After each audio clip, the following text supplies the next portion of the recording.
కావలి పట్టణంలో పసుపులేటి సుధాకర్ ఆధ్వర్యంలో భారీ బహిరంగ సభ జరుగుతుంది. లైవ్ లో చూద్దాం.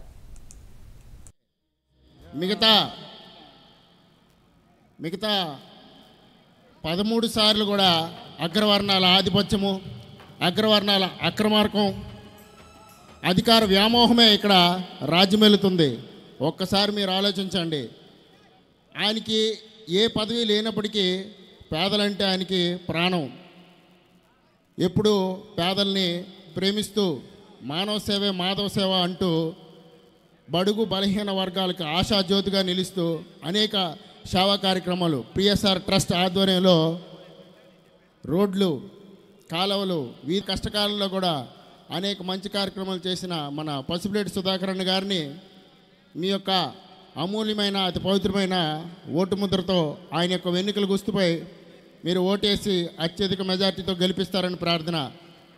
సోదరులారా, ఓటంటే మాట కాదండి, 5 ఏళ్ల పూలబాట. ఆ 5 ఏళ్ల పూలబాటలో నడవాలంటే మన పసుపులేటి సుధాకర్ అన్న గారి నాయకత్వాన్ని మనందరూ బలపరచాలి. ఈ 5 ఏళ్ళు మీరు పూలబాటలో నడిచారో ముళ్ళబాటలో నడిచారో మీరే ఒకసారి పరిశీలించుకోండి. ఈ యొక్క పసుపులేటి సుధాకర్ అన్న గారి నాయకత్వంలో మనందరం సంసిద్ధం అయ్యాలి.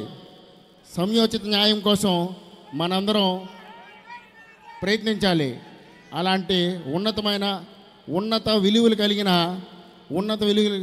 నాయకుని మనం ఎన్నుకుంటే సంయోచిత న్యాయము అనేది ఇన్నాళ్ళు మన రాజకీయ పార్టీలు కేవలం మాటలను చూపించారు, చేతల్లో చూపించే గొప్ప నాయకుడు మన పసుపులేటి సుధాకర్ అన్న. ఆయనకి ఎన్నో ఒడిదుడుకులు జీవితంలో ఎదుర్కొన్నప్పటికి కూడా మిమ్మల్ని అందరినీ తట్టుకొని, ప్రత్యర్థులను నెట్టుకొని, చేతులు కట్టుకొని మీ అందరినీ ఆశీర్వదించాలని, ఆరోగ్యం ఉంచాలని, అభివృద్ధి పరచాలని తన ఆశ